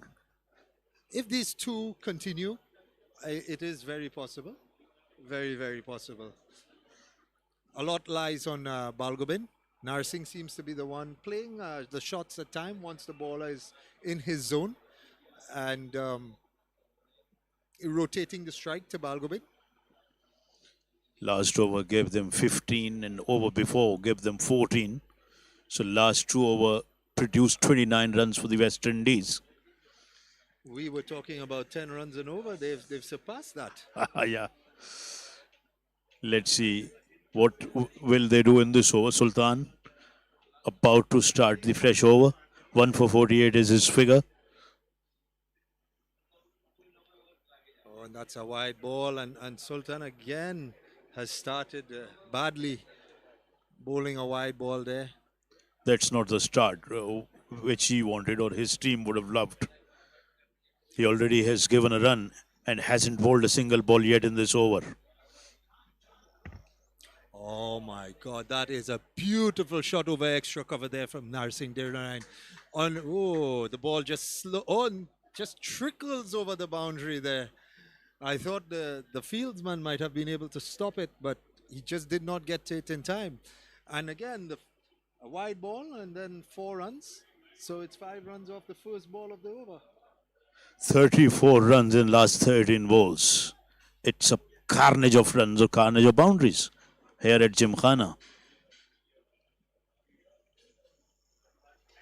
As Narsingh again, I am 100% sure that was outside off stump as he takes that over the mid-wicket boundary for 6 runs again. Caribbean calypso could be seen in these strokes. Look at that again. Just a bit outside the off stump. He caught back on to the back foot and then pulled it over cow corner for a 6. This is the epitome of West Indies calypso cricket you're seeing here, where these batsmen have come out and expressing themselves to their fullest capacity, being able to play the shots with no pressure and play at ease. As he tries to cheekily cut him that one to third man. Being a Guyanese player also, we can use that terminology in this shot. And for the benefit of our viewers, when Devi says cut him, it means he tried to cut. Don't be get confused. Down he comes, and he has driven that for a single. So the first 3 balls of the overs, we had a wide, a 4, a 6, and a single. It's not a good start here by Malik. Malik is 1 for 60 in 7.4 overs. And though Narayan has reached up to 27 in just 14 balls, so his strike is about 200. That's a good ball, a rare good ball. That's well bowled there by Malik. Well played by Balgobin. Not getting carried away, still playing the ball on its merit, and even still trying to play with soft hands to get a single. This is intelligent cricket by these both cricketers here. Ooh, I'm sure that will sting Malik, as it was driven firmly back to him as he tried to hold on to it. But again, as we say in the Caribbean, you can't catch fire. Absolutely right. 42 overs bowled, 274 for 4. We've got still 3 overs to be bowled in this innings, with these two doing a good job. So I think they may go beyond 300, Devi. I think that it's quite possible once these two remain at the crease. They're batting very well. There's no pressure on them. They have already surpassed the target that initially was discussed. So everything here, as we say, is it's just extras. You commentated beautifully. You expressed your views tremendously well, like a genuine expert of the game. Who is your favorite cricket commentator or the broadcasters? I must say, not because he's a Trinidadian, but Ian Bishop, because of his eloquence in the way that he speaks and he describes the game. I still remember the name. Remember the name? Carlos White, when he spanked Ben Stokes for 4 sixes in a row. That was carnage. Oh, as Dari Balgobin flat bats that one down to the long off boundary there as the fielder comes around, and he's able to get it in quite quickly, restricting them to just a single. But it brings Narsingh on strike. And I watched Bishop when he started his career and it toured Pakistan as well in 90s. Had he not have that injury which he had in his career, I think he would have picked up at least 350 wickets. That's the kind of a bowler he was. He was express, he was aggressive, and he had that Caribbean flavor in his bowling. I was not able to see much of his bowling as I was a bit younger, but I understood that before his injuries, his back injuries, he was one of the fastest bowlers in the world. Indeed, he was. I think they should be pushing for 2 runs here now, and they do quite easily. Balgobin gets back to the non-striker's end.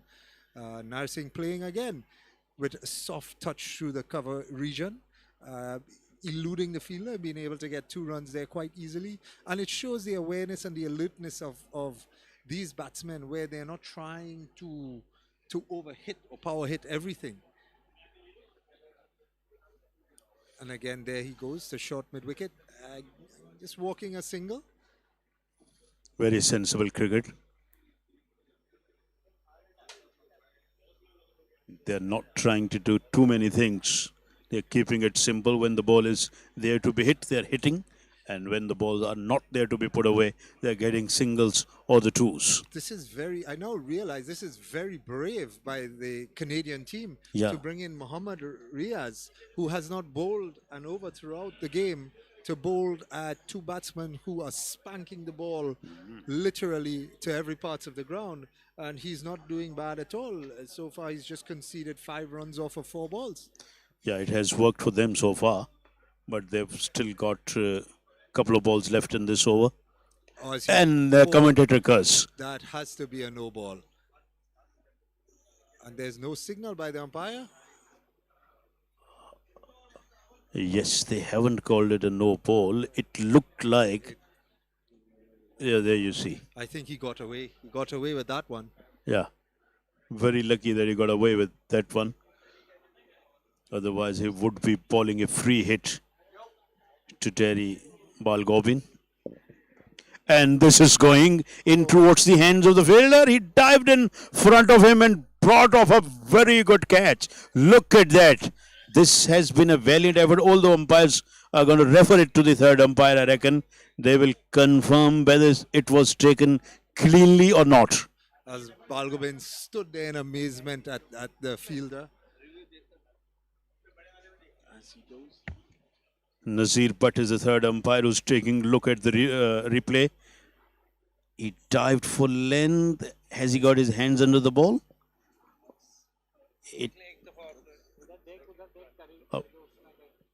Umpire would love to take another look at that one. There you see it again.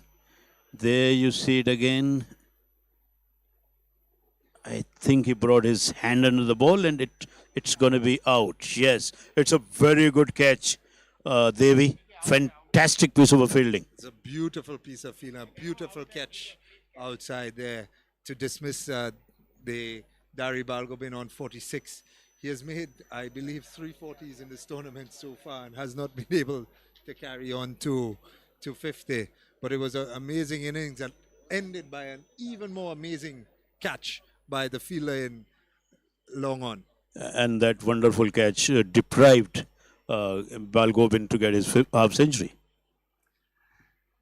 Again, I'm 100% sure Balgobin would be looking back at this shot that he played and be angry with himself, as he would normally play the ball a lot straighter, and he would be looking in disgust later, saying, "Why didn't I go straighter? It would have gone and hit the side screen rather than opening up to go to long on."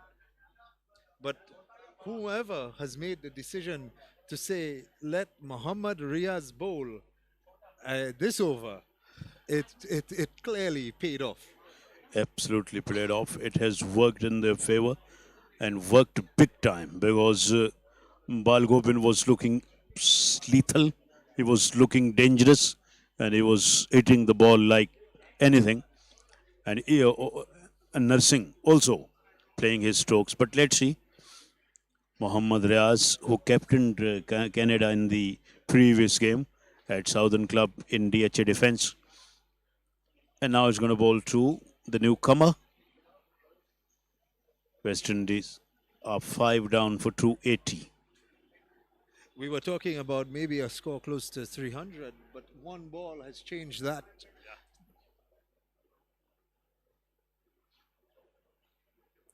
That's a wide ball again by, that's Malik, I believe. Is it? It is Mohammad Riaz still in his over. Sultan Malik is bowling the over number 44, and Javed is the new batsman, but at the moment Dev Narain is taking strike. Javed batted well with Dev Narain in the first game against Australia. I think he scored a half century. Yes, he did. He scored 63, I believe. As Narsingh again plays that shot from outside off stump, as it hits the wall of the fitness hall Oh, from outside off stump again, as Malik has every over he is bowled. He seems to like that shot because he's been hit for a six in the same direction every single over he has bowled. that's true. Once again, he sit back and then gave it a bang. And again, Devnarayan softly plays that through the point region where he gets a single, allowing Bacchus to take the strike. Let's see if Bacchus can replicate what was being done by Balgobin. He's allowed to take one ball to get himself in, but then he has to carry on for sure. Yes, indeed. 9 deliveries still to be bowled in this innings, and West Indies are still in with a very good chance to make 300 or even more because Narain is watching the ball tremendously well and smacking it around. And strike is back with Nursing because Bacchus has taken a leg by. Bacchus, his role should be to give Narsingh as much strike as possible. Narsingh is hitting the ball quite cleanly. As Malik into, oh, and this one goes into the hands of the backward point fielder as Narsingh tries to go over cover there. And again, this wonderful game of cricket, as you say, when things seem to be going one way and you're predicting certain things, it can all change in the spark of one delivery as Narsingh goes to 38 of 20 balls. Yeah, this has been very well compiled and very well made. 38 of just 20 deliveries. He helped his team 289 for the loss of 6 wickets at the moment, and he struck 3 sixes and a boundary as well. As we have the informed Sanjeev Gulja, who is also from Trinidad, coming in to bat. He's scored heavily in the over 40 circuit in Trinidad before coming up here. He's had, I think, 200s and a 98 and a couple of other 40 somethings. However, he's been batting later on in the order. He has not been able to express himself fully.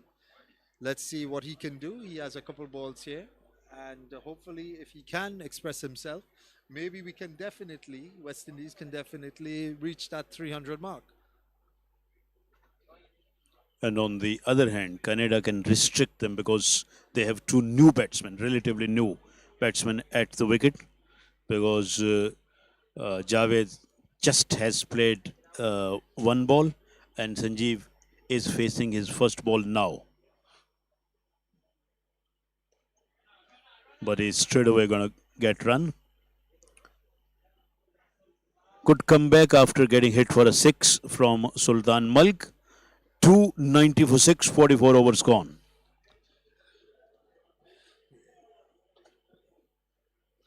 As we come to the last over of the game here, 290 for 6. You would think that the West Indians would try to get that 10 runs required to make that 300 runs, which is a psychological advantage that goes directly to the West Indies team, knowing that Canada has to chase that 300 mark, which would be over 6 runs and over. If we were playing the 50 over format, it would be ideally just 6 runs and over there. But 45 overs, 300 runs, it puts Canada on the back foot almost immediately to start scoring above the required 6 runs per over. Your calculation is spot on. It looks like you are very good at mathematics. I don't recall passing maths in secondary school. Oh, I think it was a drop catch. I'm judging by the reaction of the bowler, Mohammad Riaz. There we see it again. Oh, bottom edge. Yeah, that was the bottom edge, and wicketkeeper couldn't quite hang on to that one. Riaz bowling pretty well. I wonder why didn't they call him earlier? Oh, that's a good shot there by Gulja as he walks across the off stump and plays the ball down to deep backward square for 4 runs. That was a very clever of the batsman. There you see, he he absolutely walked across almost at the wide guideline when he hit that one, but he connected that one beautifully. I think that was on about 6 stump line. Yeah, absolutely. 4 deliveries still remaining. Oh, that's a no ball. Yes, it is. It is a no ball, although it looked like it slipped out of his hands, but because it pitched outside the pitch, outside the width of the pitch, and according to the rule, there is a no ball. And there you go. There you go. As Gulja hits that for 6. And 300 are registered. Yeah. The entire game, there has not been a no ball, and in the very last over of the game, the no ball comes at the most unfortunate way of where the ball bounced twice. As Gulja comes in, 11 or 5 balls. Let's see how he can finish this. Oh, and that's straight back down the ground there for 4 runs. As Gulja, as I said, it was an informed batsman coming up into this tour. Now they're really making the minced meat of the Canadian bowling. Sanjeev goes up to 15 in no time. 2 boundaries and a 6 already. Out he comes again. And they will look for the second. They are going for 8. Throw is on the way. It should be a run out. It is. Yes, and at this stage, it's not a problem. West Indies have wickets in hand, so even though they got a run out, he still gets 1 run. So it's not bad, not a bad strategy there. And importantly, Sanjeev will face the last ball. Yes. So Bacchus out for 0.